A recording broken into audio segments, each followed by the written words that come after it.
जय हिंद दोस्तों। Van Dick जो अमेरिकन एजेंट भारत के अंदर अरेस्ट हुआ था, उसको लेके कुछ नए खुलासे हुए हैं। उसकी मां ने एक इंटरव्यू दिया है एक अमेरिकन जर्नलिस्ट को, और कुछ ऐसे खुलासे उन्होंने किए हैं जो आपको चौंका देंगे। भारत की मीडिया में मैंने ये कहीं नहीं देखा है इसके बारे में चर्चा होते हुए। ये एक तरफ से एक्सक्लूसिव ही है। यहाँ पे हम जो देख रहे हैं, उनकी जो माता जी हैं, उन्होंने निक वेलेंसिया नाम के एक जर्नलिस्ट को इंटरव्यू दिया। अब यहाँ पे 3-4 चीज़ों का खुलासा उन्होंने किया है। सबसे पहली बात, उन्होंने ऐसा एलेज किया है कि यूएस एम्बेसी के ऑफिशियल्स ने उनको कहा कि वो अपने बेटे से मिलने आने वाली थी यहाँ पे। यूएस एम्बेसी के लोगों ने उन्हें कहा कि नहीं नहीं, आप भारत मत जाइए, बहुत खतरा है आपके लिए। भारत के अंदर इंटेलिजेंस एजेंसीज और उनके जो लॉ एनफोर्समेंट ऑफिशियल्स आपको भी अरेस्ट कर सकते हैं, ऐसा यूएस एम्बेसी के लोगों ने उनको कहा। मतलब से वही सेर्गियो गोर जो बोलता है कि डोनाल्ड ट्रंप मोदी जी का मित्र है, भारत और यूएस के रिलेशंस बहुत जबरदस्त हैं, वही सेर्गियो गोर की टीम ने उनको ये बोला। फिर इतना ही नहीं, उन्होंने ये भी क्लेम किया इस इंटरव्यू के अंदर कि भारत के जो एनआईए है और आरएनएडब्ल्यू के इंटेलिजेंस एजेंसीज के ऑफिशियल्स हैं, वो तो लीबिया के जो डिक्टेटर गद्दाफी के लोग थे उनसे भी ज्यादा खतरनाक हैं। इस बार उन्होंने ऐसा दावा किया है, एलेज किया है कि इस बार उनको वो फीलिंग आ रही है जो उनको उस टाइम पे भी नहीं आया जब उनका बेटा लीबिया में अरेस्ट हुआ था। और उसने ये भी कहा कि मेरी आखिरी बार फ़ोन पे बात मेरे बेटे के साथ मई महीने में हुआ था, और उसके बाद में मेरी बात ही नहीं हो पा रही है। हर महीने एनआईए 5 मिनट का फ़ोन कॉल अलाउ करना चाहिए, लेकिन वो अलाउ ही नहीं कर रहे हैं 2-3 महीने से। और यूएस एम्बेसी वाले भी जब मिलना चाह रहे हैं उनके अटर्नीज कुछ मैसेज पहुंचाने के लिए, तो 3-3 हफ्ते तक उन्हें वेट कराया जा रहा है। देखो जी कितना अत्याचार हो रहा है करके ऐसा आरोप लगाया उनकी उसकी माँ ने। और ये भाई जो हैं, ये तो पूरा इसको पास्ता चाहिए, श्रिम्प चाहिए, पूरा उसका एक मेनू चाहिए अपना खाना खुद बनाने के लिए, रॉयल ट्रीटमेंट इसको चाहिए यहाँ पे। लेकिन ये इंसिडेंट हमें ये भी बताता है, ये इंटरव्यू में और भी बहुत सारी चीजें उन्होंने कही। उन्होंने कहा मेरा बेटा जो है वो फ्रीडम फाइटर है, वो प्रो डेमोक्रेसी है, और जहां जहां रिलीजियस परसिक्यूशन होता है उस देश में मेरा बेटा पहुंच जाता है वहां पे लड़ने के लिए।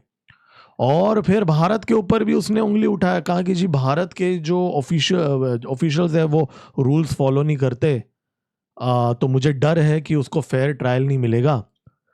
और सितंबर 2nd वीक को माना जा रहा है एनआईए वर्डिक्ट अनाउंस करेगा कि आगे उसको चार्ज किया जाएगा कि उसको छोड़ दिया जाएगा। लेकिन एक और खुलासा भी उन्होंने किया। उन्होंने कहा कि जी उसने दावा किया कि मैं यूएस स्टेट डिपार्टमेंट सुन लेते हैं। Going to India a couple of months ago and was advised by the attorneys and by the embassy staff not to go because they said they could arrest me for no reason and hold me to get to Matthew. They're trying to break him is what. उसने ये भी कहा कि state department के पास मैं जब गई America में, तो वहाँ पे स्टेट डिपार्टमेंट के ऑफिशियल्स ने कहा कि इस बारे में हम कुछ नहीं कर सकते। जी हाँ दोस्तों, ये वही अमेरिका है जिनका अगर एक सिटीजन भी किसी देश में अगर फंस जाता है वो पीछे नहीं छोड़ते। आपको पता होगा आजकल तो हमारा तो काफ़ी इंप्रूव हो गया है मिनिस्ट्री ऑफ एक्सटर्नल अफेयर्स, लेकिन आजकल तो हम भी नहीं छोड़ते हमारा एक बंदा भी कहीं पे। वैसे सुपर पावर अमेरिका का, जब वो किसी एक बंदे को छोड़ते नहीं है, उनकी एम्बेसी बात ही करने के लिए तैयार नहीं है, उनका स्टेट डिपार्टमेंट इस केस के अंदर इंटरफेयर करने के लिए तैयार ही नहीं है। तो क्या ये अजीब बात नहीं है? वरना अब तक तो पूरा जमावड़ा हो जाता यूएस के ऑफिशियल्स का अगर उनका कोई बंदा अरेस्ट होता है तो। और इन सब के बीच में ये बंदा भी अरेस्ट हुआ था यूएस बॉर्डर के पास, ब्राउन नाम का जो बंदा है, नेपाल बॉर्डर पे। अब ये बंदे ने भी काफी सस्पिशियस बात की। अभी ऐसी भी बातें हो रही हैं कि मैथ्यू वैन डिक ने इसका अभी एक बर्स्ट किया, इसके बारे में इंफॉर्मेशन प्रोवाइड किया हमारे इंटेलिजेंस एजेंसीज को, और ये भी नेपाल बॉर्डर पे पकड़ा गया था। और अब बाय द वे आज रात के शो में हम बात करेंगे, नेपाल के अंदर भयंकर वायलेंस शुरू हो गया बॉर्डर एरियाज में, वही बॉर्डर एरियाज में जहां इसने विजिट किया है। और वैन डिक ने के पकड़े जाने के बाद ये पकड़ा गया, फिर वो यूक्रेनी भी पकड़ी गई नेपाल बॉर्डर के पास, वो भी नेपाल बॉर्डर के पास थी। फिर खालिस्तानी लोग भी पकड़े गए नेपाल बॉर्डर के पास। और उसके इतना ही नहीं, जो अभी जो राइट्स हुए हैं दिल्ली के अंदर सीजेपी के, उसके अंदर अमेरिकन पहुंच गए थे। उनको कैसे मालूम पड़ा कि वहां पे ये चीज हो रहा है? वो लोग भी वहां पे पहुंच गए। तो क्या यहाँ पे वैन डिक ने क्या क्या चीजें यहाँ पे बताई है हमारी इंटेलिजेंस एजेंसीज को? और ये एक बहुत ही, मैं तो इसको पॉजिटिव साइन देखता हूँ कि आरएनएडब्ल्यू और एनआईए के ऊपर एलिजिडली इसकी जो माँ है उसने आरोप जो लगाया कि जी ये लोग तो और ज्यादा खतरनाक है, लीबिया से भी ज्यादा। उसने ये भी कहा कि उससे कोई बराबर बात नहीं करता, उसको अकेले रखा गया है, जब भी कोई बात करता है वैन डिक को डांट दिया जाता है, उसको वो लोग तोड़ने की कोशिश कर रहे हैं। तो ऐसा उसने एलिगेशन लगाया उसकी माँ ने वहां पे अमेरिका के अंदर। तो कहीं ना कहीं ये हमें दिखाता है कि अमेरिका का भी पावर का एक लिमिटेशन है। उनके जो यूएस एम्बेसी के लोग हैं वो, और इनफैक्ट उनकी स्टेट डिपार्टमेंट भी जो है, वो भारत के साथ इस समय बियॉन्ड थ्रेशोल्ड पंगा नहीं ले पा रहे हैं ओवर्ट तरीके से। कोवर्ट नहीं बोल रहा हूँ, ओवर्ट तरीके से, क्योंकि एक तरफ सेमीकंडक्टर्स में काम कर रहे हैं, एक तरफ ये सारी चीज़ें चल रही हैं। तो उसके लिए एक दो प्यादों को अगर उन्हें सैक्रिफाइस करना पड़े, अपने एजेंट्स को, सीआईए के एजेंट्स को, तो वो करते ही हैं। और ये उनका रेगुलर मॉड्यूलस ऑपरेंडी है। और उसकी माँ ने ये भी कहा कि लोग बोलते हैं मेरा बेटा सीआईए एजेंट है। उसने कहा कि जी मैं तो चाहती हूँ कि वो सीआईए में काम करे, क्योंकि ताकि उसको तनख्वाह मिले। वो तो अपना बस डोनेशन पे काम करता है। किसको बना रही है वो? डोनेशन पे काम करता है इतना। और ये जो दूसरा गॉर्डन ब्राउन जो पकड़ा गया है, ये भी पूरा वेल ट्रेंड लोग है। कभी बोलता है मैं श्रीलंका से तैर के आया हूँ, कभी बोलता है मैं नाव में आया हूँ। उसके पास चाइनीज पासपोर्ट पकड़ा गया है ये बंदे के पास, एआई डिवाइस, रिलीजियस बुक्स, ये सारे पकड़े गए।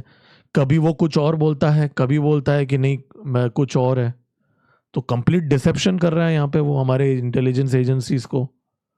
तो ये सारे लोग वेल ट्रेंड लोग हैं, ऐसा कोई नौसिखे लोग नहीं है ये लोग जिस तरह बर्ताव कर रहे हैं। और ये हमारे इंटेलिजेंस एजेंसीज के लिए बहुत सक्सेसफुल चीज है ये कि ये लोगों को पकड़े गए। और बहुत सारे राज खोले हैं वैन डिक ने, बहुत सारे राज इसने खोले हैं। और ऊपर से अब इतनी हाई लेवल मीटिंग्स हुई हैं और एफसीआरए बिल भी पास हो रहा है।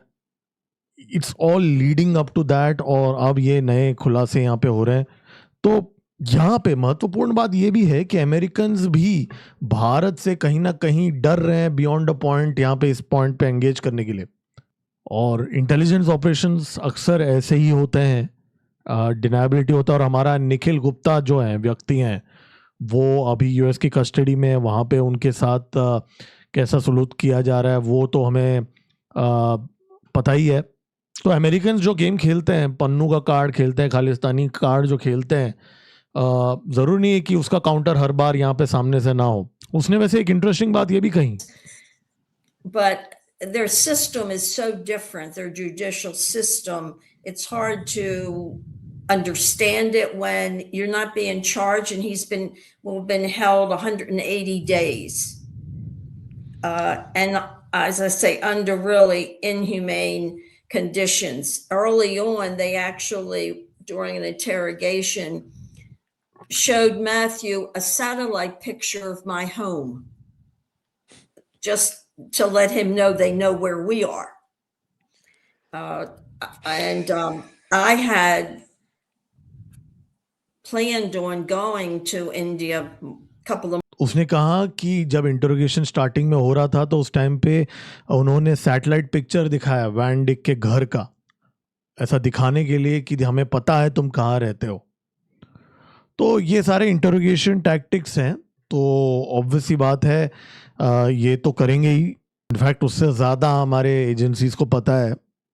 सो एनआईए का जो कोर्ट है वो अब इसका आगे का जो कोर्स है, मिजोरम के अंदर जो वेपन्स की ट्रेनिंग जिन लोगों को इसने दिया है, ड्रोन ऑपरेशन की जो ट्रेनिंग इसने दिया है, उन सारे लोगों का इंफॉर्मेशन मिल चुका है। मणिपुर के अंदर यहाँ पे ऑपरेशंस लॉन्च की जा चुके हैं। कोबरा बटालियन को इस समय वहाँ डिप्लॉय कर दिया गया है। हमने देखा आर्मर्ड व्हीकल्स वहाँ पे डिप्लॉय कर दी गई है मणिपुर के अंदर। म्यांमार के प्रेसिडेंट जब भारत आए थे और बीमस्टेक का जो समिट हुआ था उसमें भी ये स्पेशल फोकस था दोवल जी का भी, जब उन्होंने बात किया म्यांमार के पास कि भाई जो भी लोग यहाँ पे आपके ज़मीन के अंदर ट्रेन हुए हैं उनकी पूरी इंफॉर्मेशन हमें दीजिए, हमारे साथ कोऑर्डिनेशन कीजिए, उनको डिसमेंटल कीजिए। उस टाइम पे भी माना जा रहा है वैन डिक ने जो इन्फॉर्मेशन दिया वो डिसेमिनेट किया गया था म्यांमार की सरकार के, म्यांमार के ऑफिशियल्स को भी। तो ये पूरा यहाँ पे इनका भांडा फूट चुका है अमेरिका का, और ये जो आज उसकी मां ने जो चीज़ें रिवील की है वो बस वैलिडेट करता है कि हमारी एजेंसीज बहुत ही अच्छे तरीके से काम कर रही हैं और खातिरदारी कर रही हैं इस एलिजिड CIA एजेंट का, और अमेरिका जो है वो इस समय फंस चुका है। दोस्तों लाइक का बटन दबा दीजिए, सब्सक्राइब का बटन दबा दीजिए। जियोपॉलिटिक्स और नेशनल सिक्योरिटी के डिस्कशंस करते हैं इस चैनल में। तुरंत मिलते हैं अगले वीडियो में। मेरा नाम है गिरीश और आप देख रहे हैं जियोपॉलिटिक्स। जय हिंद, भारत माता की जय।